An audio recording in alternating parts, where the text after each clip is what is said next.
আসসালামু আলাইকুম ওয়া রাহমাতুল্লাহি ওয়া বারাকাতুহু। আলহামদুলিল্লাহি রাব্বিল আলামিন ওয়াল আকিবাতু লিল মুত্তাকিন ওয়াসসালাতু ওয়াসসালামু আলা রাসূলিহি সাইয়্যিদিল কারীম ওয়া আলা আলিহি ওয়া আসহাবিহি আজমাইন। কাছের এবং দূরের, দেশের এবং প্রবাসের যে যেখান থেকে আমাদের ভিডিওটি দেখতে পাচ্ছেন সকলকেই জানাচ্ছি ইসলামিক ভয়েস টিভির পক্ষ থেকে আন্তরিক অভিনন্দন এবং অনেক অনেক শুভেচ্ছা। সম্মানিত দর্শক এবং শ্রোতা মণ্ডলী, আজকে মহা গুরুত্বপূর্ণ একটি বিষয় নিয়ে কথা বলতে চাই, আর সেই বিষয়টি হলো মুসলিম হয়েও 17 শ্রেণীর মানুষ জাহান্নামে যাবে কেন, তাদের খারাপ আমলগুলি কি, সে বিষয়ে কথা বলবো। সম্মানিত আল্লাহ তাআলার বান্দাগণ, আমরা যে ভালো আমলগুলি করি আসলে মূলত জাহান্নাম থেকে বাঁচার জন্য আর জান্নাত যাওয়ার জন্য বা জান্নাতে যাওয়ার আশায় কিন্তু সে আমলগুলি আমরা করে থাকি। কিন্তু এর সাথে এমন কিছু খারাপ আমল রয়েছে, এর বিপরীত যে খারাপ আমলগুলি করলে আপনার ভালো আমলও বরবাদ হয়ে যাবে এবং জান্নাত থেকেও আপনি আমি বঞ্চিত হয়ে যাব।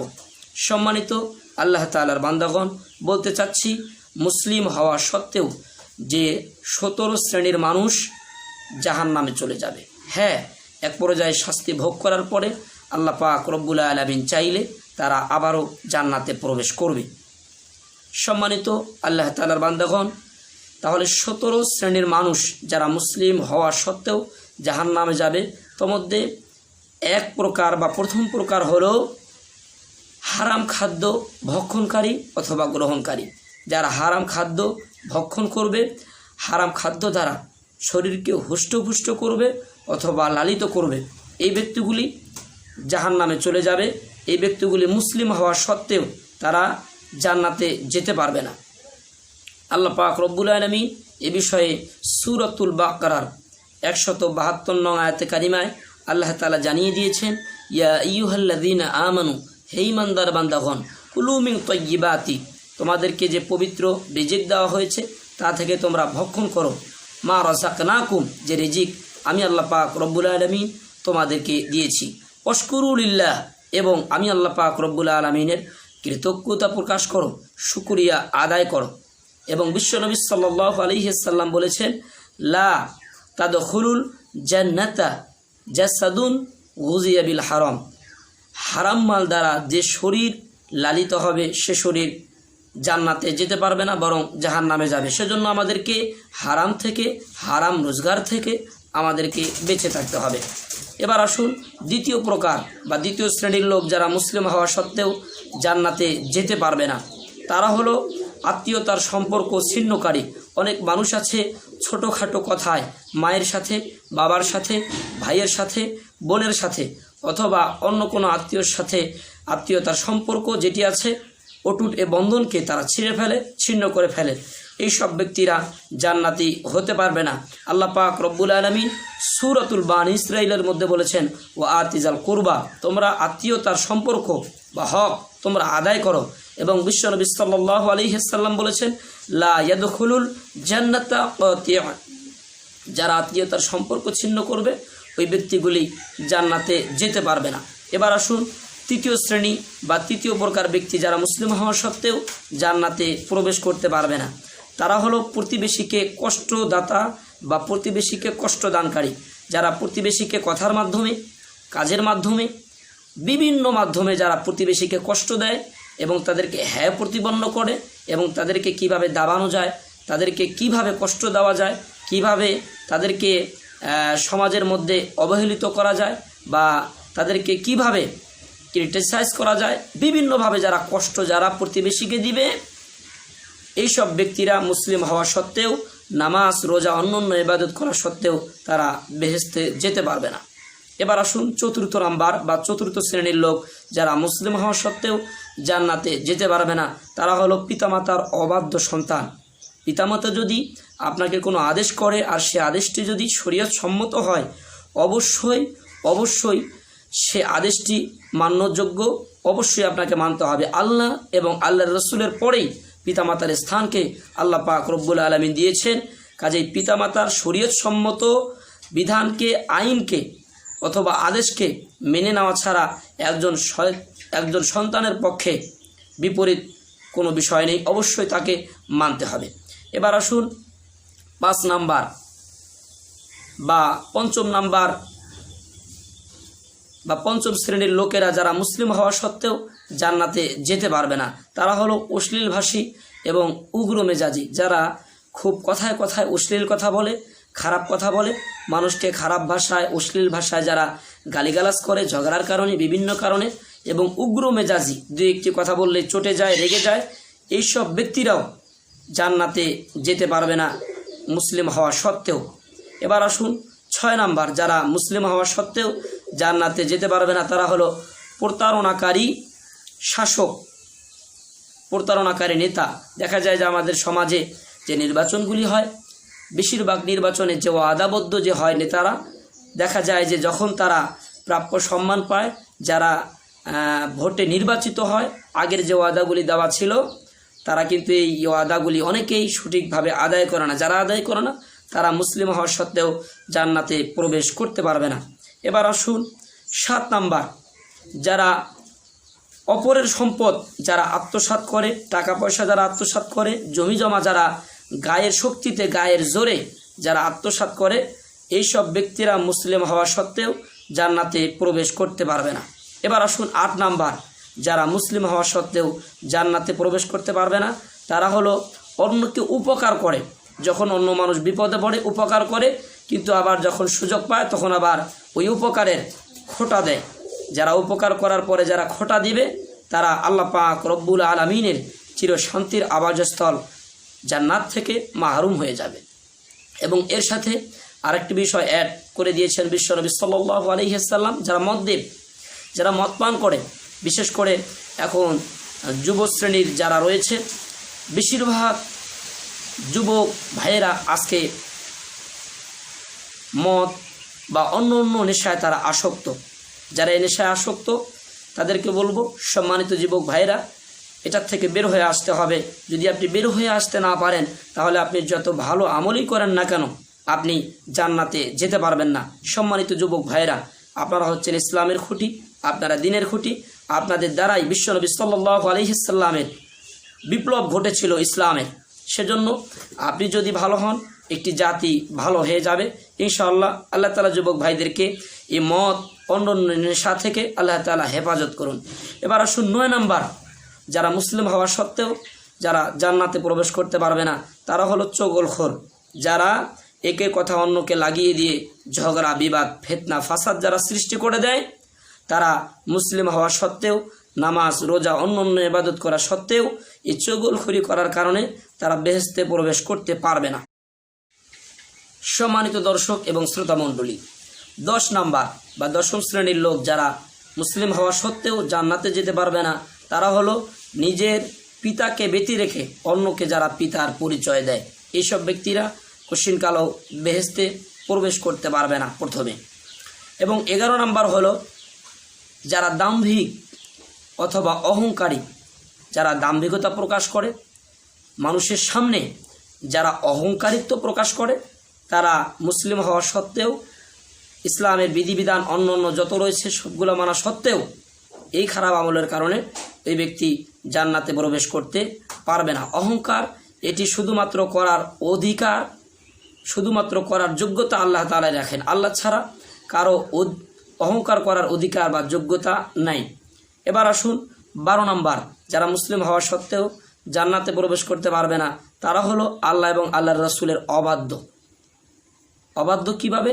আল্লাহ এবং আল্লাহর রাসূল যে বিধানটি আমাদের জন্য নির্ধারণ করে দিয়েছেন, আপনি যদি সেই বিধানটি না মেনে নিজে বিধান তৈরি করেন, অথবা আল্লাহ তাআলা যে বিধান দিয়েছেন সেই বিধানকে মেনে না নিয়ে আপনার দাদা কি বলেছে, আপনার বাবা কি বলেছে, আপনার পীর সাহেব কি বলেছে, আপনার ওস্তাদ কি বলেছে, আপনার পরিচিত আলেম কি বলেছে, আপনি তারটা মানবেন কিন্তু কোরআন হাদিস আপনি মানবেন না, এরকম যদি আপনি করেন তাহলে আপনি আল্লাহ এবং আল্লাহর রাসূলের অবাধ্যকারী হয়ে গেলেন, আর আপনি মুসলিম হওয়া সত্ত্বেও জান্নাতে বা বেহেশতে প্রবেশ করতে পারবেন না। এবার আসুন 13 নম্বর, যারা মুসলিম হওয়া সত্ত্বেও জান্নাতে প্রবেশ করতে পারবে না, তারা হলো দুনিয়াবি উদ্দেশ্যে এলেম অর্জনকারী। যারা দুনিয়াবি উদ্দেশ্যে যারা এলেম অর্জন করে, নিজের কর্মসংস্থানকে তৈরি করার জন্য, নিজের রুজি রোজগারের জন্য, নিজের কর্মসংস্থানকে সুন্দররূপে তৈরি করার জন্য। যারা এলেম হাসিল করে, এলেম অর্জন করে, এই রকম যারা এলেম অর্জন করবে তারা আল্লাহ পাক রব্বুল আলামিনের জান্নাতে প্রবেশ করতে পারবে না।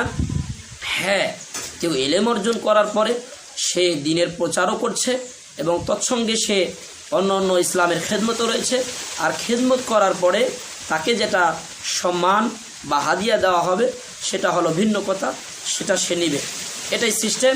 কিন্তু শুধুমাত্র উদ্দেশ্যই যদি তার এটাই থাকে যে আমি এলেম হাসিল করব শুধুমাত্র চাকরির জন্য, আমার কর্মসংস্থান তৈরির জন্য, তাহলে ওই সব ব্যক্তিরা, আর এইসব ব্যক্তি কারা? এইসব ব্যক্তিরা হলো আলেম শ্রেণী। সম্মানিত আলেম শ্রেণীর ভাইরা, যারাই আমরা দ্বীনি ইলম তলব করব, দ্বীনি শিক্ষা অর্জন করব, সেটা কর্মসংস্থান বা রুজি রোজগারের উদ্দেশ্য নয়, বা দুনিয়াবি ক্রেডিট পাওয়ার উদ্দেশ্য নয়, শুধুমাত্র আল্লাহ এবং আল্লাহর রাসূলকে রাজি এবং খুশি করার নিমিত্তেই আমরা এলেম হাসিল করব। মানুষকে হক কথা প্রচার এবং প্রসারের উদ্দেশ্যেই আমরা এলেম হাসিল করব।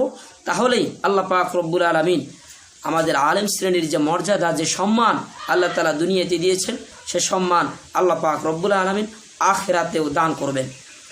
সম্মানিত আল্লাহ তাআলার বান্দাগণ, এবার আমি আপনাদেরকে বলবো 14 নম্বর, যারা মুসলিম হওয়া সত্ত্বেও জান্নাতে প্রবেশ করতে পারবে না।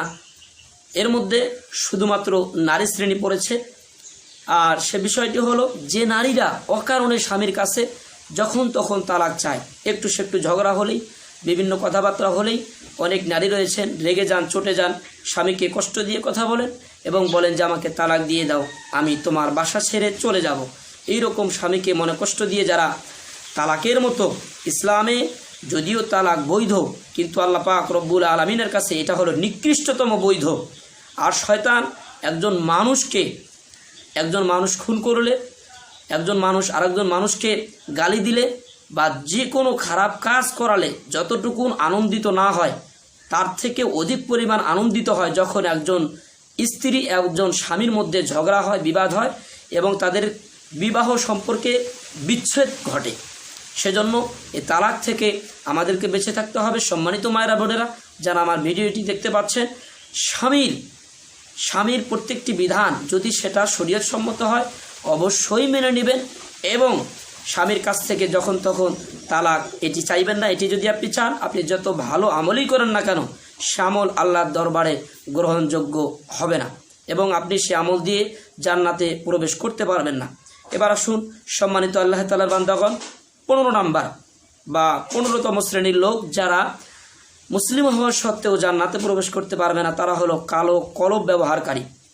হ্যাঁ, আপনি সাদা চুলে, সাদা দাড়িতে আপনি মেহেদি ব্যবহার করতে পারবেন, কিন্তু আপনি এই সাদা চুল বা সাদা দাড়িতে আপনি কলব ব্যবহার করতে পারবেন না, কারণ এটা হলো মানুষকে ধোঁকা দেওয়ার নামান্তর, আর এটা ইসলামে জায়েজ নয়। এটা আপনি করতে পারবেন না। বিশ্বনবী সাল্লাল্লাহু আলাইহি ওয়াসাল্লাম মেহেদি দিয়েছেন, ইচ্ছা করলে আপনি মেহেদি দিতে পারেন, এটি সুন্নাহ। সম্মানিত আল্লাহ তাআলার বান্দাগণ, এবার আসুন আমি আপনাদেরকে বলবো 16 নম্বর বা 16তম শ্রেণীর লোক যারা মুসলিম হওয়া সত্ত্বেও জান্নাতে প্রবেশ করতে পারবে না, তারা হলো রিয়া বা লৌকিকতা প্রদর্শনের উদ্দেশ্যে যারা ইবাদত করে। আর এই ইবাদতগুলি হয় বিশেষ করে অর্থনৈতিক যে ইবাদতগুলি রয়েছে, যেমন দান, সদকা। আমি যদি আমার সমাজে এত টাকা দান করি, আমি যদি এই মসজিদে এত টাকা দেই, আমি যদি এই জায়গায় এত টাকা জাকাতের টাকা যদি আমি গরিবদেরকে দেই, আমি যদি এতগুলি পোশাক দেই, তাহলে আমার নামধাম ছড়াবে, আমার প্রভাব প্রতিপত্তি বাড়বে।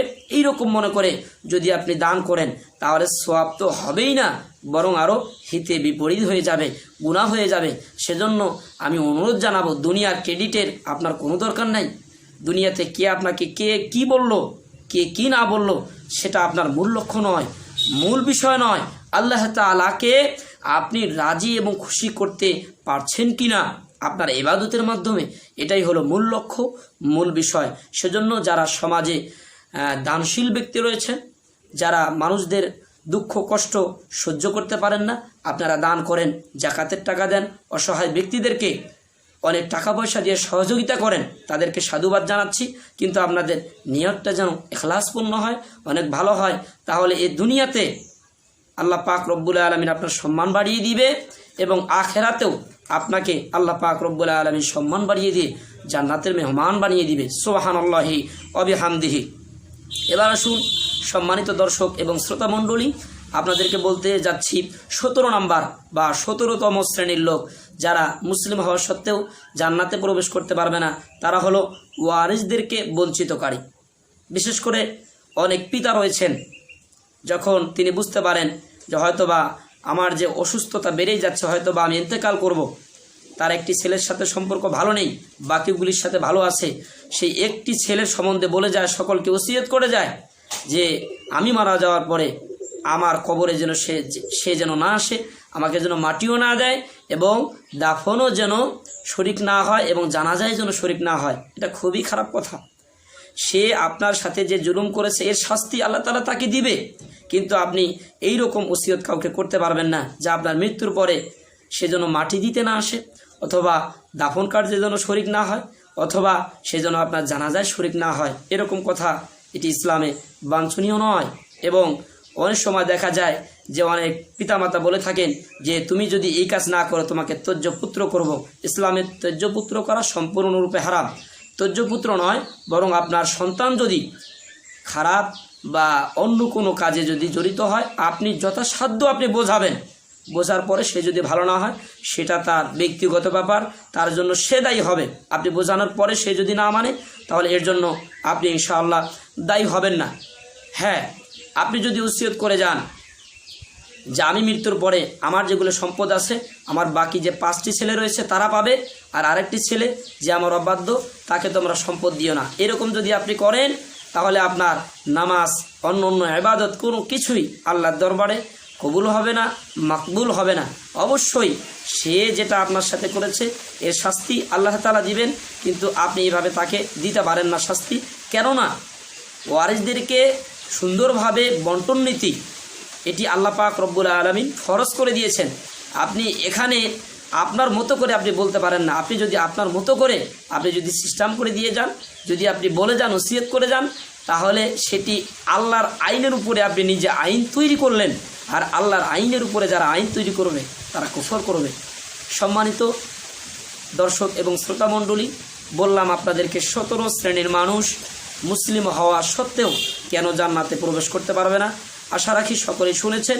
যারাই শুনেছেন ইনশাআল্লাহ আমাদের সকলকেই আল্লাহ তাআলা আমল করবার তৌফিক নসিব করুন।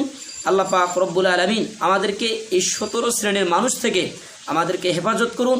আল্লাহ পাক রব্বুল আলামিন আমাদের সকলকেই জাহান্নাম থেকে বাঁচবার এবং জান্নাতে যাওয়ার তৌফিক দান করুন। আমা তৌফিকি ইল্লা বিল্লাহ। আসসালামু আলাইকুম ওয়া রাহমাতুল্লাহি ওয়া বারাকাতুহু।